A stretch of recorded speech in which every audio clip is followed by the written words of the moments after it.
नमस्कार, तेज हरियाणा से गुरविंदर पन्नू एक अहम अपडेट के साथ शुरुआत करेंगे जो कि सिरसा से खबर आ रही है, जहां पर विभाग ने एक ऐसे कंडक्टर को रंगे हाथों पकड़ा है जो पुरानी टिकटें बेचकर अपना मुनाफा कमाता था और विभाग को चप्त लगा रहा था।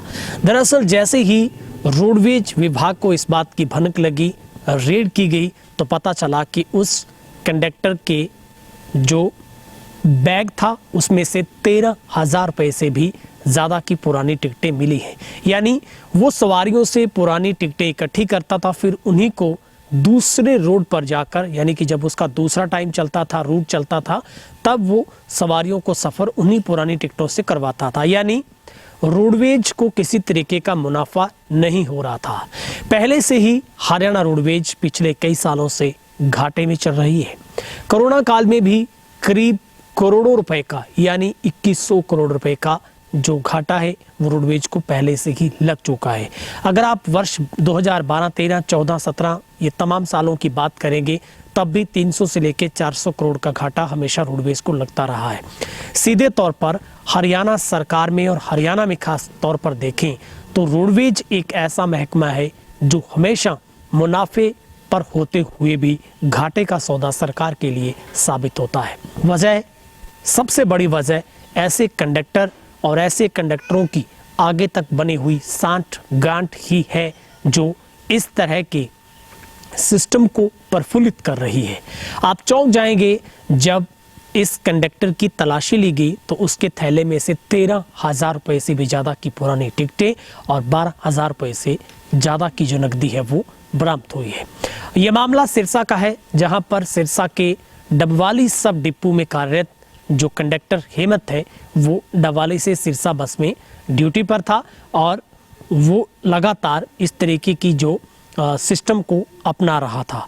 एक ऐसे टीम बनाएगी जिसको ये शक हुआ, उसने रंगे हाथों पकड़ा और पुरानी टिकटें सवारियों को देकर विभाग को चूना लगाया जा रहा था। 13,232 रुपये की 332 रुपये की पुरानी टिकटें मिली हैं। इसके साथ कैश बैग की जांच की गई तो उसमें भी 12,297 रुपये ज़्यादा मिले हैं। ये डबवाली सब डिपो में कार्यरत Sirsa Dabwali bus stand bus में ड्यूटी पर था। मंगलवार को बस सिरसा पहुंची, तब बस स्टैंड में सवारियां बस से उतर रही थी तो वो अपने ही सिस्टम से उन सवारियों से टिकटें वापस ले रहा था। अब सवाल सिर्फ एक हेमंत का नहीं है, ऐसे कई हेमंत इस रोडवेज में भरे हैं जो अपने सिस्टम को इसी तरीके से चला के अपनी कमाई को कई गुना ज़्यादा बढ़ा रहे हैं। क्या विभाग ऐसे हेमंत पर भी कार्रवाई करेगा और ऐसे हेमंत के सिस्टम को चलाने वालों पर भी कार्रवाई होगी जो इस सिस्टम को आगे बढ़ाने में अपना आशीर्वाद देते हैं? मैं आपको आंकड़े बताता हूं जो मेरे पास, मुझे जो आंकड़े मिले हैं किस तरीके से रोडवेज एक घाटे के तौर पर जा रही है। कोरोना में रोडवेज को 2100 करोड़ रुपए का जो घाटा हुआ है। कोरोना ने आर्थिक तौर पर रोडवेज की भी कमर तोड़ी और इसके साथ साथ तमाम महकमों की भी, लेकिन आम आदमी का गंतव्य स्थल पर पहुंचाने में अग्रणी भूमिका भी रोडवेज ही निभाती है। जरूरी नहीं, हम ये नहीं कह रहे कि सारे के सारे कंडक्टर ऐसे हैं। बहुत सारे कंडक्टर ऐसे हैं जिनको आप और मैं जिंदगी में हम अच्छी तरह जानते हैं, जो लोग कभी भी अगर कोई टिकट नहीं लेना चाहता तब भी वो टिकट काटने के बाद उसे नीचे गिरा देते हैं, लेकिन विभाग को चूना नहीं लगने देते। अब आपको मैं बताता हूं कि 2012-13 से हम जिक्र करते हैं, 23 डिपो को 284 करोड़ रुपए का घाटा लगा। सालों से घाटे में चल रही हरियाणा रोडवेज का घाटा 600 करोड़ का पार हो चुका था। आरटीआई के अनुसार 2012-13 में रोडवेज के 23 डिपो का 284 करोड़ का है और 2013-14 में ये बढ़कर 402 करोड़ रुपए हो गया। 14-15 में ये बढ़कर 502 करोड़ हो गया और 2015-16 में ये थोड़ा कम हुआ और ये 486 करोड़ पर आया और इसके बाद 2016-17 में ये 597 करोड़ का, यानी कि 2012-13 से लेकर रोडवेज ने तरक्की नहीं की है, इस बेड़े को डुबोने का काम ही किया गया है।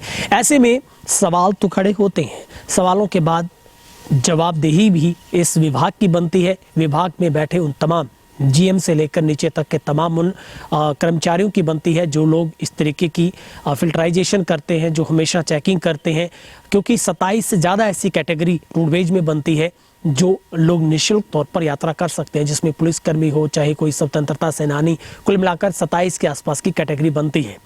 विभाग ने इस घाटे से अपने आप को उभारने के लिए एक सर्वे भी करवाया। सर्वे भी कंडक्टरों के माध्यम से करवाया गया। एक फॉर्म दिया गया था, उस फॉर्म में पूछा गया था कि किस तरीके से इसको सिस्टम को सही किया जा सकता है, कौन ऐसे लोग हैं जो इस रेवेन्यू को कम करते हैं, क्या वो कितने लोग होते हैं, वो कितनी दूरी तक अपनी यात्रा को तय करते हैं जो लोग निःशुल्क तौर पर यात्रा का हिस्सा बनते हैं। मगर उसके बावजूद भी विभाग घाटे से बाहर नहीं आ पाया है। लेकिन इस घटना के बाद सवाल कई खड़े हो रहे हैं, क्या इस सिस्टम को तोड़ने के लिए अब इसके ऊपर परिवहन मंत्री कोई बड़ी कार्रवाई करेंगे? क्योंकि उसे फिलहाल इस कंडक्टर को हटा दिया गया है, लेकिन जांच अभी चलती रहेगी। जांच और जांच और जांच, सिर्फ इसी के ऊपर काम घूमता रहता है, लेकिन असलियत और अमली तौर पर इसका अंत नहीं हो पाता है। क्योंकि आप और मैं हमेशा हम देखते हैं किस तरीके से अगर आप बस का सफ़र करते हैं तो कोई भी अछूता नहीं है इस सिस्टम से। हम देखते हैं कि किस तरीके से कंडक्टर बेखौफ तरीके से टिकटों को अपने पास रख लेते हैं या फिर पैसे लेते हैं, टिकटें नहीं दी जाती है। लेकिन ई टिकटिंग शुरू होने से, ई प्रणाली शुरू होने से शायद इसका अंत हो सकता है। लेकिन फिलहाल इस अपडेट में इतना ही है कि इस कंडक्टर को विभाग ने रंगे हाथों काबू किया। इस वीडियो को आप ज़्यादा से ज़्यादा शेयर करें ताकि तमाम लोगों तक जानकारी पहुंच पाए।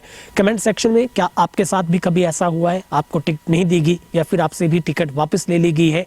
आपको क्या लगता है असल में इस सिस्टम को चलाने वाला सही रूप से वो सज्जन कौन है जो इस सिस्टम को आशीर्वाद देता है? बहुत बहुत शुक्रिया। चैनल को सब्सक्राइब नहीं किया तो जरूर करें। फेसबुक पर भी हमारे चैनल को फॉलो करें, लाइक करें।